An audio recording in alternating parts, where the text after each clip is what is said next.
a su programa Perspectiva. Gracias por estar con nosotros una vez más. Hoy aquí le prometemos un programa muy ameno, muy interesante. Vamos a estar hablando bajo el tema la custodia compartida. ¿Le suena? Bueno, si quiere más detalle, quédese con nosotros, como de costumbre. Oye, estamos tocando temas de interés social y sé que le va a ser de mucha bendición. Bueno, tenemos aquí nuestro amigo y hermano, doctor Aquiles Fuenmayor. Gracias por estar con nosotros, como de costumbre. Irving, qué bueno verte. Saludos a nuestra gente linda. Qué bueno que una vez más ustedes y nosotros nos encontramos aquí en Perspectiva para poder tratar un tema más que nos ayude a la edificación, al desarrollo, al crecimiento. Porque una sociedad informada es una sociedad que tiene autoridad para asumir decisiones. Hoy vamos a hablar de un tema, como bien decía mi compañero, interesantísimo por demás. La custodia compartida. ¿Qué es eso?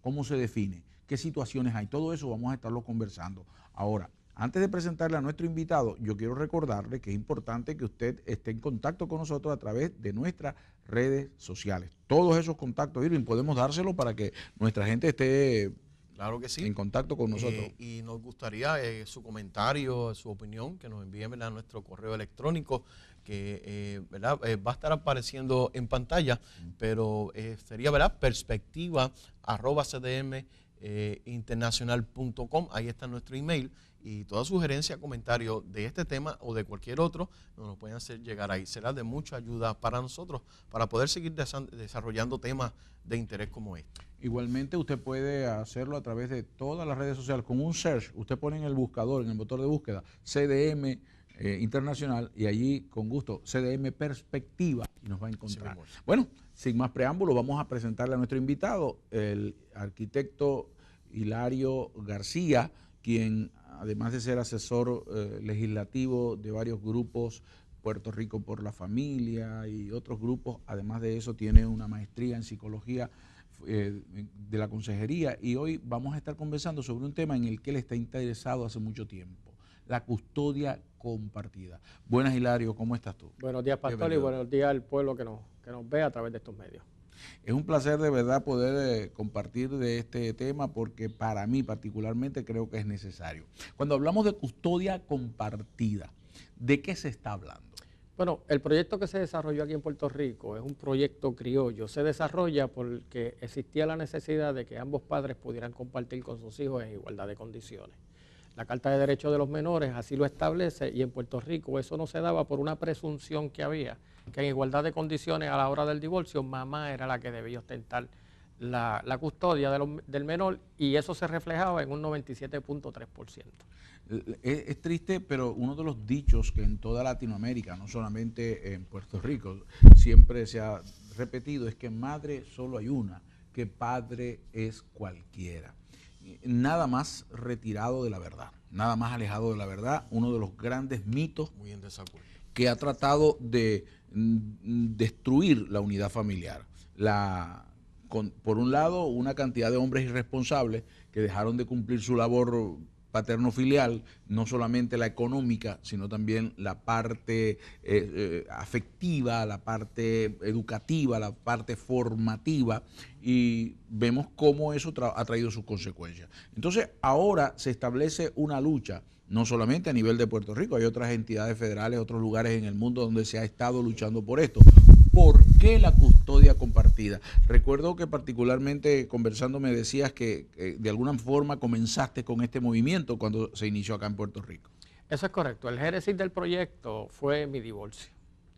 Nosotros vimos que se estaban haciendo gestiones porque la criminalidad en Puerto Rico era rampante, y nadie sabía por qué la delincuencia juvenil era tan alta. Nosotros fuimos, que la profesora Dora Nevares de la Escuela de Derecho de la Interamericana, fuimos aquí a las cárceles de Puerto Rico, a las cárceles juveniles, y empezamos a indagar cuál era el denominador común. Y el denominador común era que venían de hogares disfuncionales donde la figura paterna no estaba.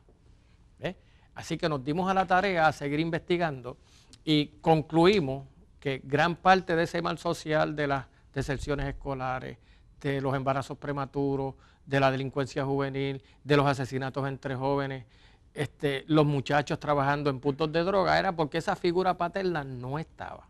Y cuando empezamos a trabajar esto, nos dimos cuenta que el sistema era tan contencioso en Puerto Rico que creaba niños huérfanos de padres vivos.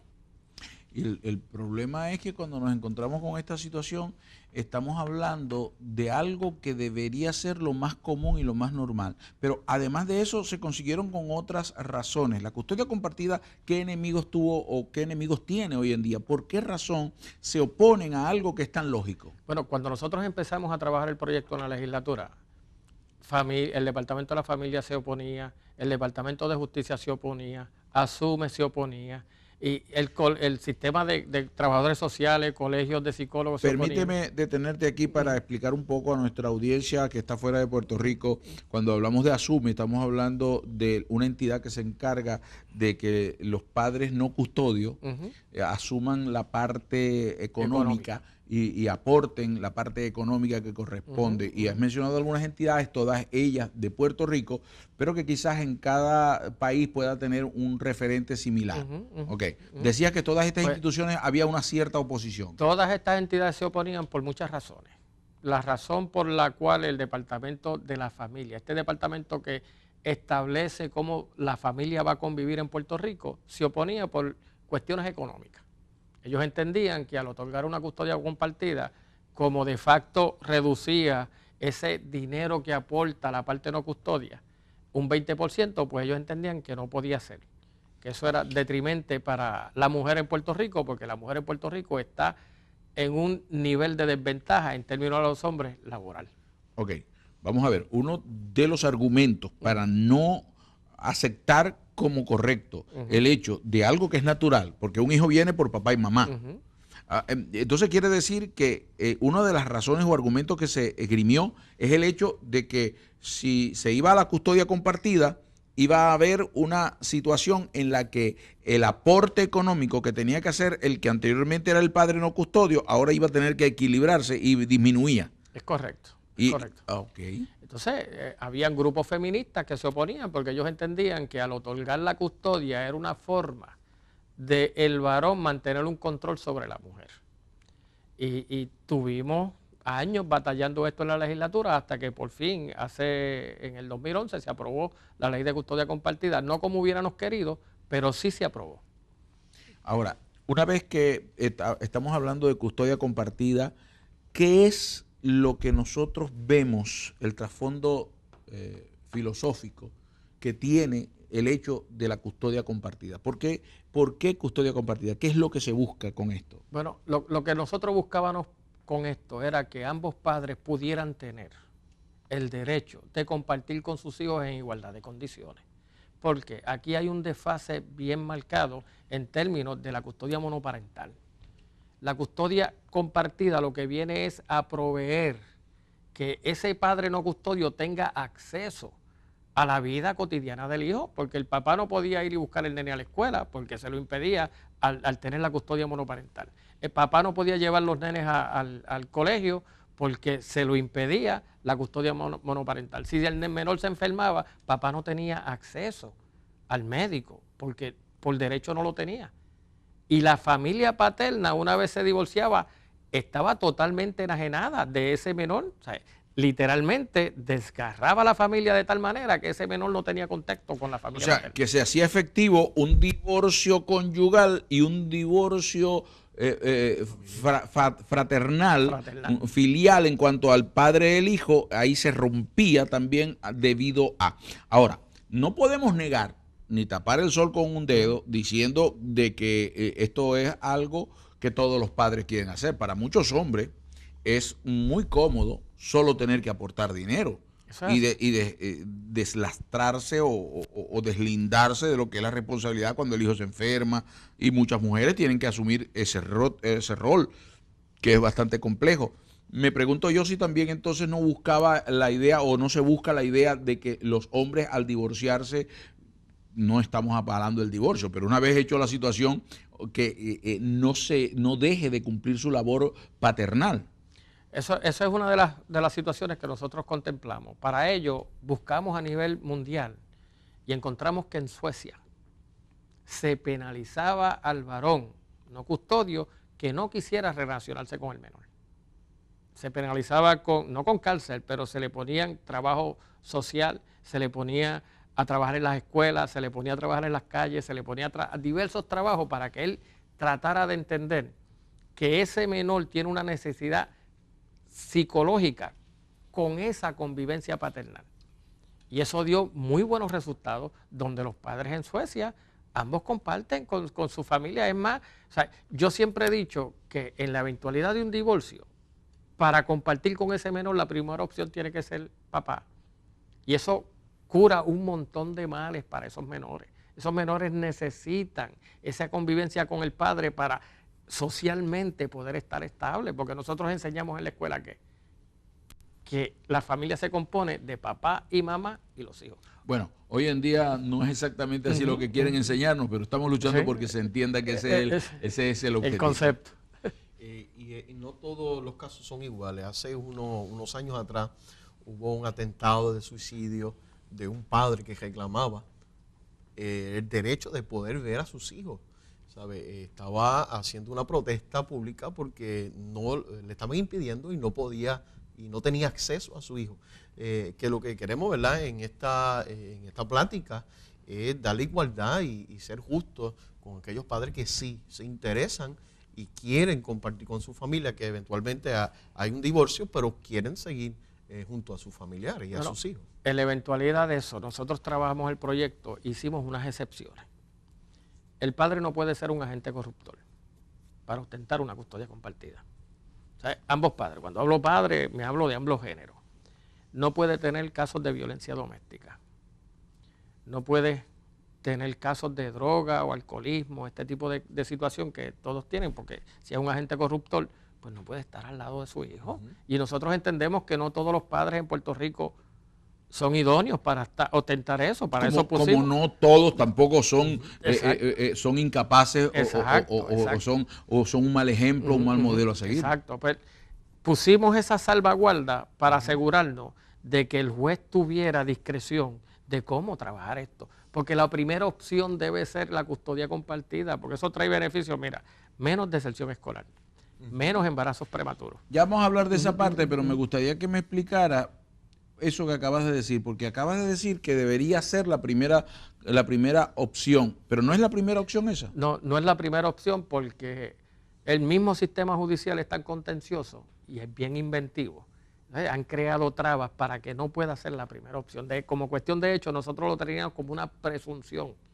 Al ser una presunción, el juez no podía dar otra que no fuera eso si cumplía con todos los requisitos. Si no cumplía con ello, pues entonces no era la primera opción, podía ser cualquier otra de las opciones. Ahora, tenemos en consecuencia, vemos nosotros cómo cada día están dándose hechos en los que los hijos se convierten en una especie de arma en la guerra que se produce a la hora del divorcio entre una pareja.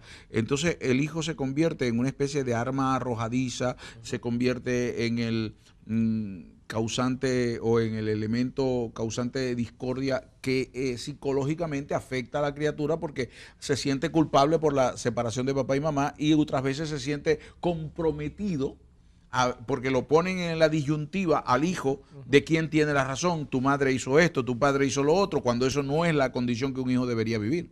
Estamos viviendo ese tipo de experiencia.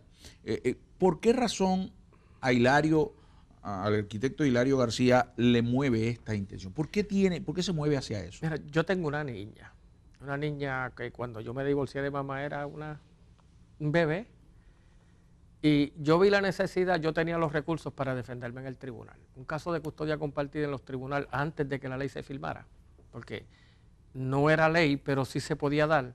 Se le daba a la élite de Puerto Rico que quería esconder situaciones que lo pusieran en desventaja públicamente, o le costaba 60, 80 mil dólares llevar un caso como este. Dame un momento, deja el dedo ahí en el renglón para que continuemos. Tenemos que ir a una pausa y regresamos entonces para que me hables un poquito cómo Hilario García se preocupa y empieza a trabajar con la visión de esta ley, que luego muchos otros participaron y luego hay hasta una organización de custodia compartida.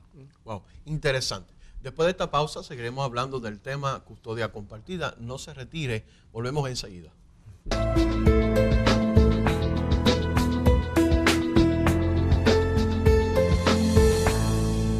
aquí de nuevo, de regreso en perspectiva. Estamos tocando el tema de la custodia compartida. Tenemos de invitado al arquitecto Hilario García, asesor legislativo. Está compartiendo con nosotros esta temática muy interesante. Deseamos que siga con nosotros ahí, porque sabemos que durante el desarrollo del tema usted va a ser beneficiado de mucha información sobre esta ley, ¿verdad?, que ya ha sido aprobada y que en algún momento todos comprendemos de una familia, oye, nos trastoca y debemos estar informados. Lo cierto es que, aunque ha sido aprobada, pareciera que mucha gente no la conoce. La desconoce. Y desconoce la realidad de esto dentro del ámbito de lo que es Puerto Rico. Ahora, cada jurisdicción puede tener leyes similares. Usted debe asegurarse de que existen, saber de ello, y si no, hacer como hicieron Hilario y otros más, se propusieron a hacer un movimiento que llevaron hasta que se cumplió, se realizó lo que ellos soñaban de tener una ley de custodia compartida. Preguntábamos antes de la pausa, Hilario, ¿cómo es posible que te introduzca, que te metas en el tema de la custodia compartida? ¿Cómo reaccionaste ante eso y dijiste, no, hay que llevarlo adelante? Pues a raíz de mi divorcio yo vi la necesidad que había, porque yo tenía el pecunio para defenderme, pero yo vi que muchas personas en Puerto Rico no tenían 80, 90 mil dólares para poder llevar un caso al tribunal. Entonces me mueve ver que padres que son padres que querían compartir con sus hijos, que querían estar con sus hijos, el sistema de alguna forma les negaba esa oportunidad no solamente a ellos, sino a los menores. Cuando yo me pongo a investigar y a leer sobre el concepto, yo veo que redundaba en un beneficio enorme para los hijos, que los menores eran los que se habían beneficiado con este tipo de legislación. La verdad es que dentro del contexto de la ciencia, de la conducta humana, no cabe duda alguna, sociólogos, médicos, pediatras, psicólogos, pedagogos, todos concluyen en la necesidad de la figura de papá y de mamá en una relación, que es importantísima. Y cosas importantes como esta no pueden ser pasadas por alto, pero la tradición, las costumbres estaban diciendo lo contrario, y es allí donde se forma. Ahora, una de las cosas que vemos como consecuencia de la ausencia de papá, sea porque este es un irresponsable, que los hay muchos, no lo podemos negar, o sea porque por razones de injusticia se les inhibe, se les prohíbe o se les limita a hacerlo. De todas maneras, como sea, el hijo resiente, la hija resiente, y una de las áreas, hay 5 áreas que le vamos a mencionar, la primera de ellas es la falta de identidad. Hablábamos de eso, ¿no? Es correcto. Cuando los niños empiezan a crecer en las escuelas y empiezan esa vida escolar, el cuadro que se les presenta es que la familia se compone de papá, los hijos y mamá. Cuando el niño no tiene a papá presente en la vida o no tiene a mamá presente en la vida, se siente inseguro por la sencilla razón de que su familia no es completa. No le están, o sea, lo que le está enseñando no contrasta con lo que ellos tienen en su hogar. Y empiezan a crear esa disfuncionalidad. Cuando llegan adultos, tenemos niños que tienen 20,000 lagunas y 20,000 depresiones sociales. ¿Por qué? Porque nosotros mismos se las inculcamos. Y hay que señalar, no se puede dejar pasar este detalle, de que las fases del desarrollo sexual, el desarrollo sexual de un niño van desde el 0 día hasta que llega a la edad adulta, van en fases, y una de las fases tiene que ver, se habla por ejemplo de la primera etapa, la etapa simbiótica, donde un niño tiene que estar con su madre. Para él el mundo es su madre, mamá es el mundo, o la persona que funja como madre, que la mamanta, que está allí. Luego viene otra etapa, que es la etapa narcisista, en la que ese niño piensa que el mundo es él, todo es mío, mamá es mía, papá es mío, el carro es mío, todo es mío. Y luego pasa a una siguiente etapa, cuando ya pasa de los primeros 3 años, empieza a darse cuenta, a 4 años, que es la edad de ir entonces a la escuela, al nursery, a los lugares, ya empieza a relacionarse, a socializar, empieza a darse cuenta que él es uno dentro de una sociedad y empieza a buscar identidad. Y la identidad tiene que ver porque hay una parte en la que él no define su identidad, porque sencillamente él es un niño. Pero llega un momento en que tiene que definir su identidad y ve a papá y ve a mamá y dice, yo soy igual a papá, yo no soy igual a mamá. Pero si no está papá, empieza a tener dificultades. Los role models.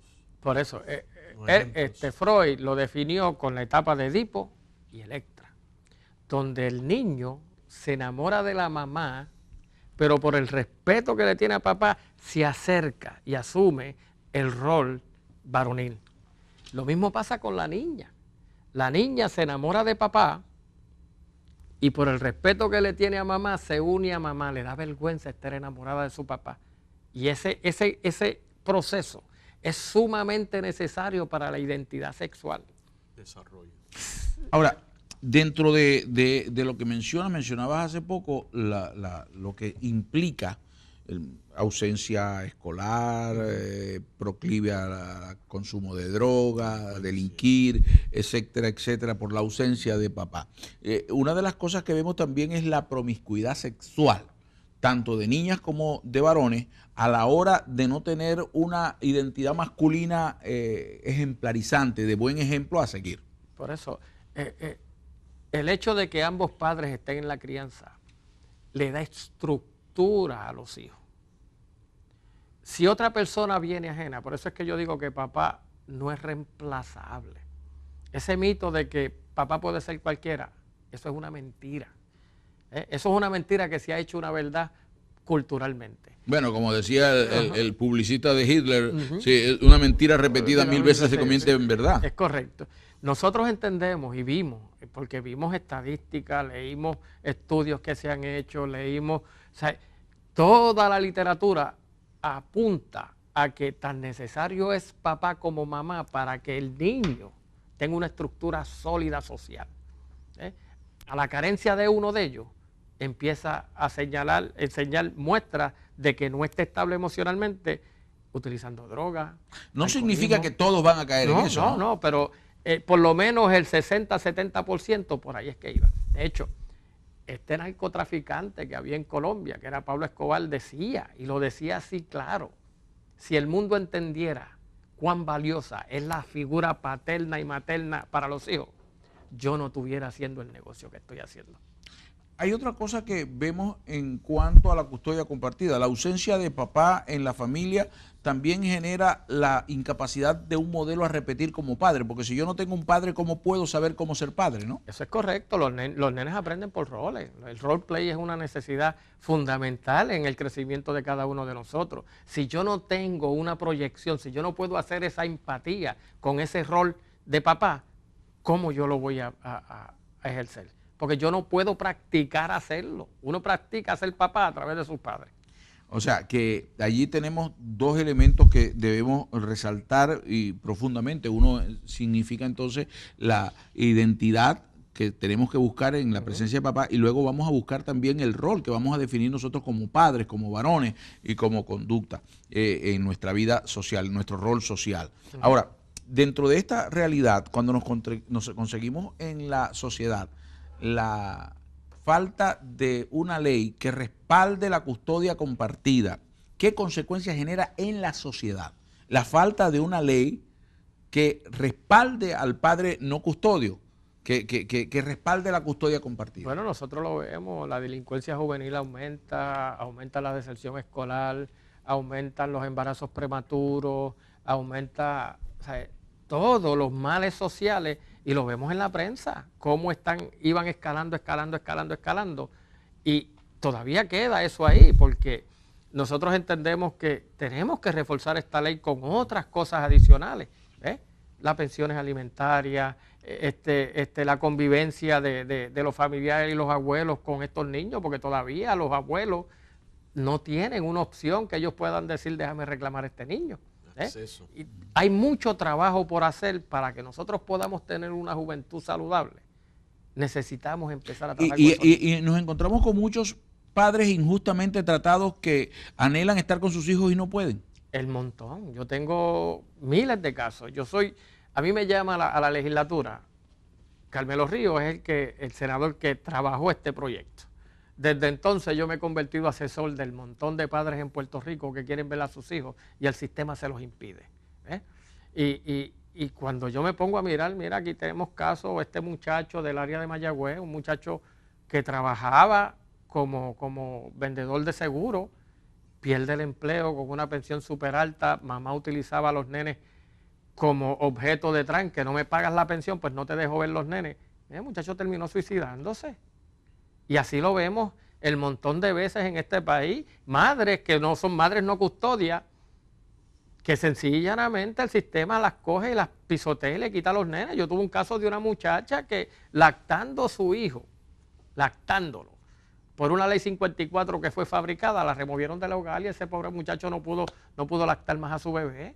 O sea, ¿qué es lo que piensan en este país cuando esas cosas suceden? Yo siempre he dicho que tiene que intervenir un trabajador social, no solamente un policía. La parte legal es sumamente estricta y se circunfiere a lo que bueno, porque la ley es punitiva, la ley no es correctiva ni preventiva, la ley es punitiva y la ley lo que va directamente a eso, no a tratar de enmendar la falta o de que se haya una prevención para la falta, una educación para la falta, más bien es una corrección que judicial. Sí, es ipso facto. Okay. Tenemos entonces también otro asunto que es interesante, según el Departamento de Salud de los Estados Unidos y también la Asociación Pediátrica, la ausencia del padre en la casa hace que el desarrollo cognitivo del muchacho disminuya en 1%, que haya menos capacidad académica, menos orden, incluso en su salud como integral también disminuye. ¿Qué tiene datos de alguno de esos? Por eso nosotros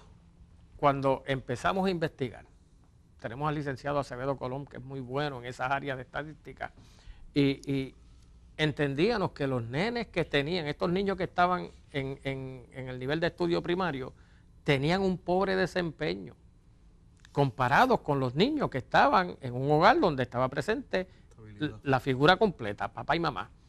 Y no solamente eso, estos niños, cuando uno los compara con los otros niños que están en familias disfuncionales, tienen más baja escolaridad, menos ingresos y son más dependientes del sistema social del Estado que los niños que vienen de familias completas. O sea, que pudiéramos decir que una consecuencia directa hacia el Estado, al gobierno, es que le causa mayor gasto al erario público. Le causa mucho mayor gasto. O sea, estamos hablando de un problema de salud social y de salud integral del individuo a causa de la ausencia de papá. Y esto tiene que ver no solamente con la injusticia de la ley. Estamos hablando de que aquí hay a veces muchos hombres injustos que han dejado de cumplir su rol, que piensan que ser padre es poder pasar algún dinero, y esto lo hemos visto con o sin una ley que les imponga dar el dinero. Gente que tenía y que anteriormente, en décadas pasadas, un hombre podía tener 3 o 4 mujeres y decía que era un buen padre porque le llevaba el dinero a la casa. Entonces, nos encontramos ante esa situación que es consecuencia de la falta de una responsabilidad paterno-filial del padre hacia los hijos y, por supuesto, de la madre hacia los hijos. Tener una idea de que la familia sana es lo que da una sociedad próspera y sana. Bueno, sabemos que el tema es muy interesante, pero nosotros tenemos que volver a una pausa, pero no se vaya, tenemos un segmento más que queremos, ¿verdad?, seguir dándole forma a este tema y que usted pueda seguir nutriéndose de información valiosa. No se retire, volvemos enseguida aquí en Perspectiva.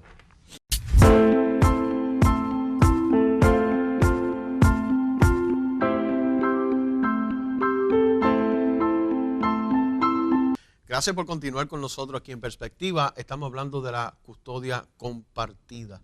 Acuérdese que nos puede encontrar a través de los medios sociales, sea Facebook, sea YouTube. Allí, ¿verdad?, puede teclar lo que es el programa Perspectiva. Inmediatamente aparece información de no solamente este programa, sino de todos los programas que hemos desarrollado. En esta ocasión tenemos el arquitecto Hilario García compartiendo con nosotros y estamos, ¿verdad?, desarrollando un tema muy interesante y que debemos conocer. Y mencionamos en el segmento anterior que hay mucho desconocimiento sobre la temática de la custodia compartida.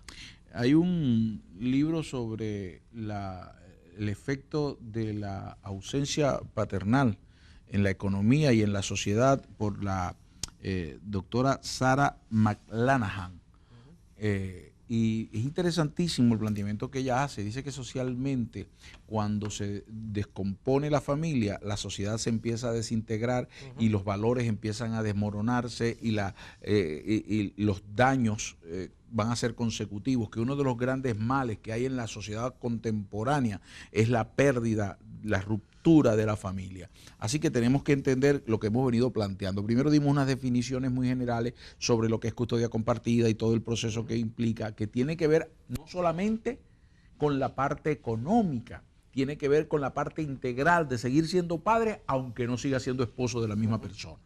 Importante. La segunda cosa que tenemos aquí son las consecuencias que hemos visto ya, que hemos hablado y que están a la vista. Usted puede colocar consecuencias de la ausencia del padre en un buscador en cualquiera de los motores de búsqueda y va a encontrarse que hay mucha, pero mucha información.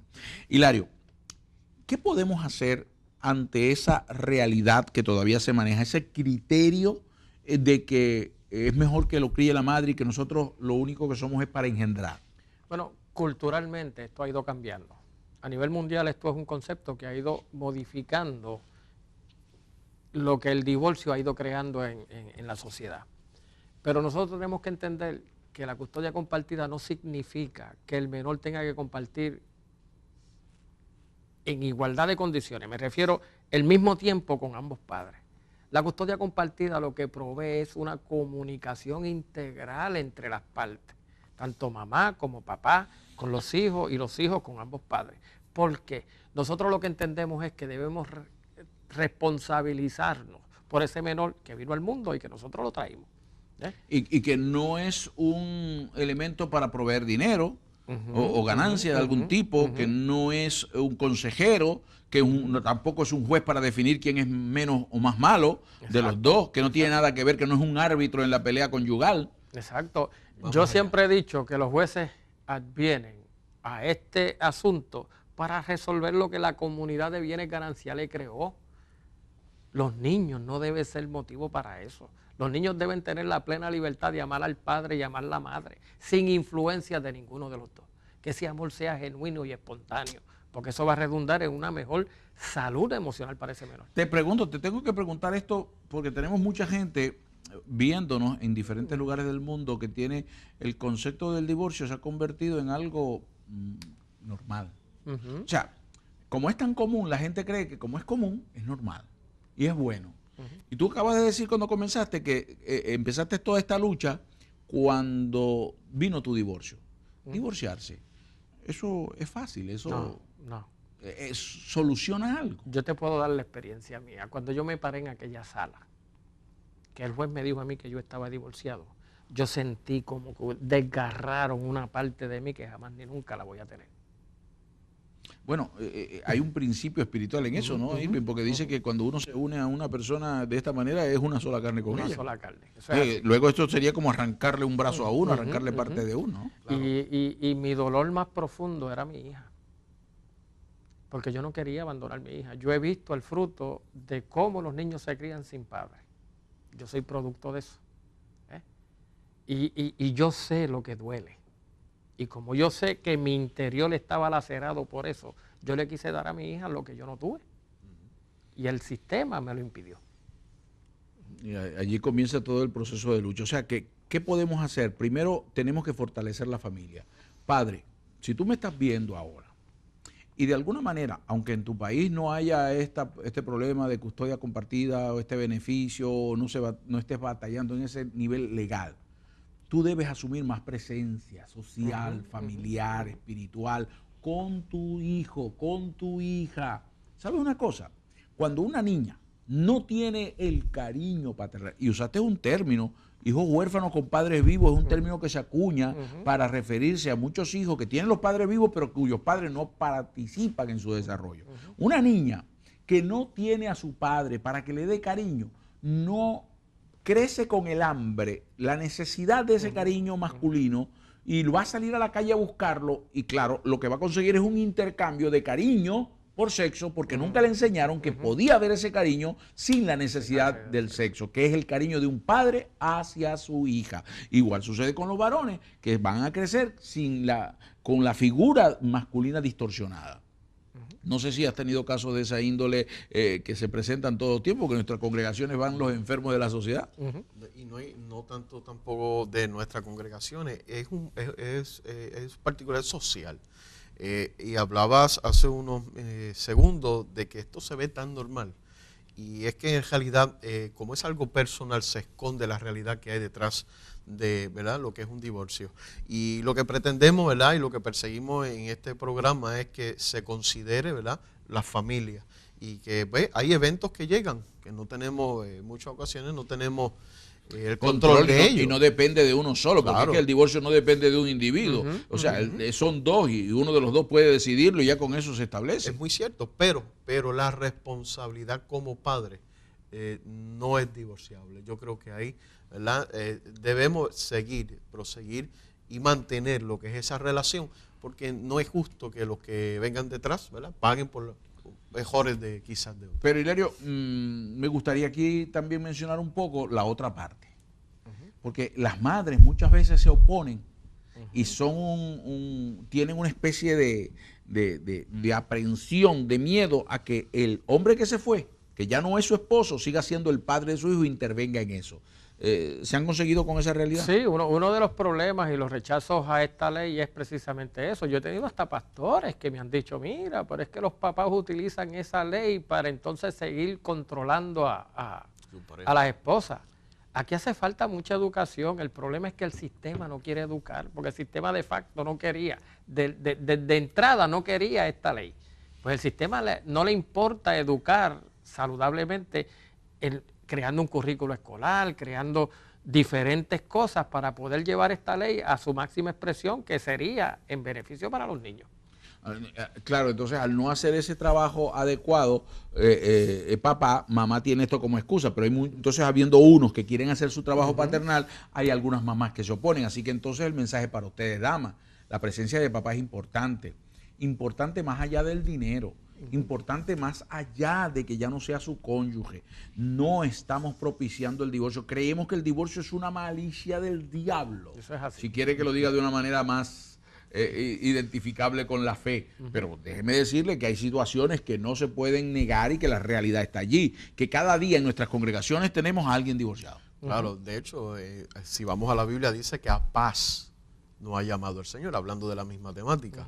Pero que esto no tiene por qué, ¿verdad?, los que vienen detrás de nuestros hijos, verse tan afectados. Sufrir las consecuencias y de la forma trasladarla de una generación a otra. Y me llama la atención como el arquitecto García menciona de que el gobierno debe buscar la forma de atender esa necesidad, que es parte de su responsabilidad, desarrollar, ¿verdad?, para que lo que son estas relaciones se vean beneficiados. Debe proveer alguna Por eso, el sistema está tan viciado que ellos prefieren promover cualquier otra cosa que no sea la unión familiar. Cualquier otra cosa para ellos es bueno, menos la unión familiar. Lo que nosotros profesamos como fe, lo que nosotros entendemos que nació en el corazón de nuestro Señor, a ellos no les interesa. Ellos pueden promover otra cosa. Pero la iglesia debería asumir el reto de propiciar, de estimular y de educar lo que no hacen los gobiernos, la iglesia hacerlo y educar sobre la importancia de que papá y mamá sigan siendo papá y mamá de un hijo, aunque haya llegado el momento del divorcio, aunque el divorcio haya llegado y hayan establecido relaciones en otras condiciones, pero que puedan mantener ese hijo, esa hija, mantener relaciones con su padre y con su madre, con ambos al mismo nivel. Y yo diría seguir asumiendo esa responsabilidad. Ese rol es indelegable.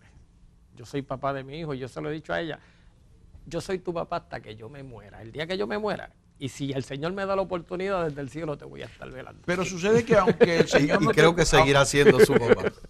Quizás no lo vayas a velar en la forma que nosotros lo imaginamos, pero vas a estarla velando a través de esa formación, de esos principios, de esos valores que le has sembrado. Sí. Eso es así. Porque mi padre ya no está conmigo, pero todavía yo recuerdo cosas que él me decía y que han servido para fundamento de mi vida en muchos aspectos. En otros no, él se equivocó, pero en algunos que valió la pena y que importancia me dieron en mi vida, yo lo sigo manteniendo. Y se lo agradecemos. Por supuesto. Claro que sí. Ahora, tenemos que, llegando a este punto, estimular el movimiento social, en la cultura, en la sociedad en general, a trabajar con lo que es la custodia compartida. ¿Cómo iniciaron ustedes todo ese proceso y cómo fue fácil, consiguieron o tuvieron que esforzarse, fueron ciudadanos comunes y corrientes que empezaron a hacer esto? Esto fue un grupo de padres que nosotros fuimos aunando en los procesos, porque aquel estaba pasando por el proceso de divorcio, venía a buscar información donde nosotros, y seguimos uniendo hasta que creamos una asociación que se llama Children Empowerment Rights Council en Puerto Rico, que fue la que tuvo el timón, esa punta de lanza para poder convencer a los legisladores, a los jueces, a los trabajadores sociales, al colegio de psicólogos, al departamento de la familia, a todas estas entidades gubernamentales de que lo que nosotros estábamos pidiendo era justo. Es importante. O sea que cualquier sociedad pudiera emprender la misma labor en cualquier sitio. Eso es correcto, eso es correcto. Es cuestión de organizarse, empezar a entender el proceso cultural, porque no todas las culturas son iguales, pero en Puerto Rico este proceso cultural se dio de una manera donde el que estaba creando el antagonismo era el mismo sistema judicial. Y la importancia que tiene en el desarrollo social, en el desarrollo conductual, en el desarrollo físico de un individuo y cómo esa salud se traslada de una generación a otra, o esa condición insalubre también, o sea lo bueno o lo malo se va a trasladar de una generación a otra, así que tenemos que prevenir para no tener que lamentar. Eso es así, eso es así. Yo creo que este tema deberíamos nosotros analizarlo con mayor profundidad. ¿Qué es custodia compartida? Custodia compartida significa que ambos padres, papá y mamá, sientan, vivan y mantengan la misma responsabilidad sobre su hijo. Sea esto por una condición judicial o sea esto por una condición moral. Ambos siguen siendo responsables de sus hijos.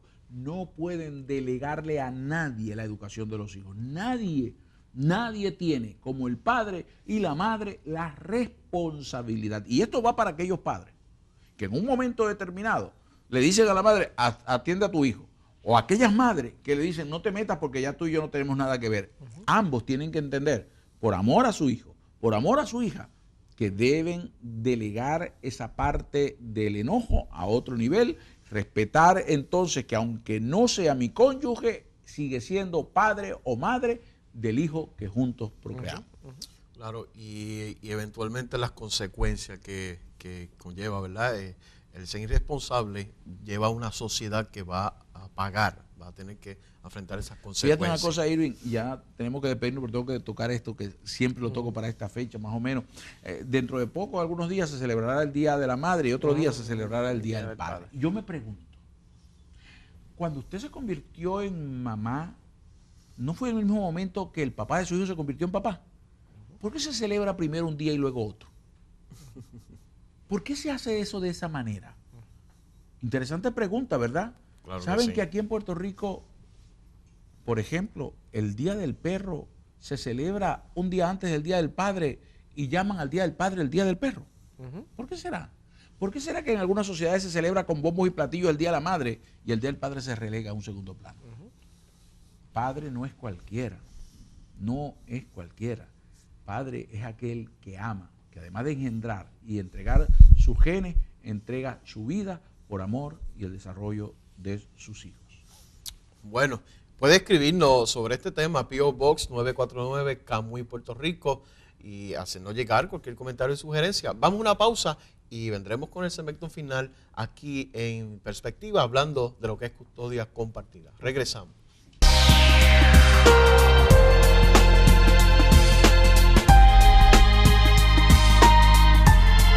Bueno, aquí en el segmento final de nuestro programa Perspectiva, hablando de lo que es la custodia compartida, tenemos nuestro invitado en este programa. Oye, y le hemos sacado bastante información, ha sido muy ameno y todavía nos falta, ¿verdad?, estas palabras finales para este segmento y este programa. Sin duda, el hecho mismo del programa tiene que servir para reflexionar. Sí. Decimos siempre en este programa que queremos educarle, queremos informarle, porque si usted está informado, está educado, y si está educado adecuadamente, usted va a actuar de la forma correcta en su interrelación social. Y es importante. Nosotros somos factores de cambio en una sociedad. Una sociedad no funciona automáticamente. Cada uno de sus miembros va a decidir cómo actúa. Si usted se deja llevar por la corriente, va a dejar que la sociedad sea quien mande, pero usted puede cambiar la sociedad. De hecho, Custodia Compartida ha hecho cambiar algo que se venía enquistando, que se ha enquistado, ese hecho de erradicar al padre de la familia. No, aquí estamos tratando de devolverlo y ha sido la iniciativa de unos hombres que dijeron: yo soy un buen padre y yo no quiero perder mi paternidad. ¿Qué pudiéramos decirle a esos hombres que ahora mismo están sufriendo el hecho de que tienen días, semanas, meses y hasta años que no ven a sus hijos? Bueno, hay un derecho que el Estado de Derecho vigente lo provee, que es la ley de custodia. Ese derecho tienen que reclamarlo, llevarlo a los tribunales y hacer todo lo que en su haber venga para poder obtener una custodia compartida o algo similar. Por lo menos en Puerto Rico existe. En Puerto Rico existe. En Puerto Rico, 48 estados de la nación americana, Inglaterra, Francia, España, Italia, casi toda Europa, Rusia, Latinoamérica tiene muchos países que sí la tienen. Así, inclusive en Cuba existe la custodia compartida. O sea, que el mundo está cambiando porque necesitamos esto para poder criar hijos sanos emocionalmente. Si alguien quisiera consultar sobre este tema a Hilario García, al arquitecto Hilario García, ¿cómo podría hacer? Pues me pueden llamar a mi número, es 787-594-4119. A ver, repítelo de nuevo con calma. 787-594-4119 a la hora que sea. ¿Algún correo electrónico? Sí, hilariogarciapérez@yahoo.com. hilariogarciapérez@yahoo.com. Muy bien. Bueno, Hilario, de verdad sumamente agradecido de tu compañía, de participar en este tema. Creo que nosotros hemos tenido un material bueno con el que podemos trabajar. Irving, yo creo que hay una responsabilidad que los ministros, los pastores, la gente que vive con la sociedad, que trabaja con la sociedad, tiene en cuanto a este tema. Yo creo que es importantísimo que pudiéramos nosotros de alguna manera repetir este programa, que alguna gente pueda verlo y compartirlo con otros, que una gente pueda analizarlo, evaluarlo, ponerlo en práctica, porque la verdad es que este asunto es más serio de lo que creemos. Es necesario tocar esta temática, porque como muy bien nos decía el arquitecto Hilario, se ha convertido en un mal social, nos ha perjudicado de tal forma que hemos tenido que ir a hacer la estadística y a verificar cuál es, como decía, ¿verdad?, el común denominador de lo que está pasando. Y hablando de todo, llegando al final de este programa, Hilario, ¿tu hija creció con custodia compartida? No, ella no tiene custodia compartida, fíjate. Porque yo no recomiendo la custodia compartida cuando ya son jóvenes adultos. Yo la recomiendo cuando se está formando esa criatura, en esos primeros años, en esa etapa formativa. Cuando ya llegan adultos, ya los niños piensan por sí mismos y es más saludable mantener una comunicación entre ambas partes y trabajarlo. Pero la vía de facto, no legal. Sí, la vía de facto, eso es correcto. Había una custodia compartida, pero de facto. De facto. Significa que no la impuso el tribunal, la decidieron ustedes dos. Sí, nosotros la decidimos y nosotros empezamos a trabajar con ella por el mejor bienestar de ella. Mucha gente me dice, tu nena es una nena cristiana, bien aplicada en la escuela. Es una niña normal, pero socialmente, psicológicamente, ella reconoce que siempre ha tenido a papá y a mamá en su vida.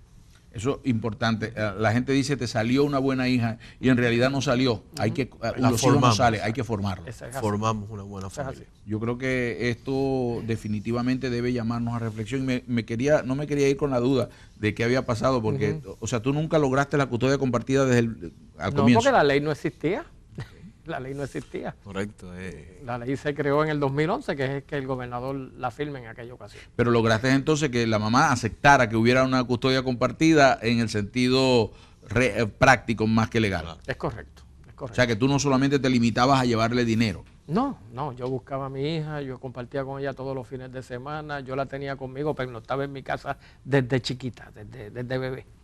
Y la sacabas a pasear, salías con ella. Y tu esposa no te limitaba a eso. No, en esa parte yo tengo que agradecerle que ella ha sido bien consciente en términos de la relación con mi hija. Y una de las cosas más importantes, yo quiero decirlo que la gente lo entienda bien, el hablarle mal a un hijo del otro cónyuge no es correcto. No, eso es terrible. Eso no es de ninguna de las dos partes. porque ese niño ama a papá y ama a mamá en igual de condiciones. Eso sería trastocar las lealtades de los hijos. No, y ponerlo en una disyuntiva bastante bien seria. difícil, bien difícil. Sí, complicada porque imagínate quién es mejor, papá o mamá, cuando él ama a los dos. Él no tiene por qué estar definiendo, el hijo no tiene por qué definir quién de los dos es mejor o quién es peor. Él se dará cuenta, ella se dará cuenta, irán dándose cuenta de cómo están las cosas en su realidad. Wow. Bueno, de verdad que hemos tenido una plática muy, muy amena. Hemos compartido con el arquitecto Hilario García, quien también a su vez, ¿verdad?, trabaja en la legislatura. Y tuvo a bien, ¿verdad?, comenzar y junto a un grupo de amigos lo que es este interés particular por la familia. Queremos dar unas palabras finales, ya nuestro segmento está terminando. ¿Cómo podríamos dirigirnos y hablarles a toda nuestra audiencia? Hay algo que es sumamente importante. La familia es algo más que una idea social, algo más que una construcción imaginativa de alguien en el proceso evolutivo de la sociedad. La realidad que nos da la antropología, la historia y la misma naturaleza nos muestra la necesidad de papá y de mamá como elementos fundamentales para que la creación continúe, para que el desarrollo de la humanidad continúe, no solamente física, sino también en el aspecto social y en el aspecto emocional. Y eso es fundamental. Si nosotros trastocamos la naturaleza tal cual como ella está, las consecuencias no se hacen esperar. Hemos hecho eso, estamos trastocando la naturaleza y las consecuencias no se han hecho esperar. Quizás en este tiempo usted sentirá cómo los niveles de temperatura están subiendo en unas medidas alarmantes, quizás porque usted no se ha dado cuenta que el uso desmedido de nuestra participación irresponsable en el sistema, tal cual como ese ecosistema fue establecido y diseñado por el creador, nos está trayendo serias consecuencias. Y la familia es parte fundamental, es la célula fundamental de la sociedad. Claro que sí. Gracias, Hilario García, por compartir con nosotros y darnos esta tremenda plática. Bueno, será hasta la próxima. Gracias por estar con nosotros aquí en Perspectiva. Nos veremos para la próxima.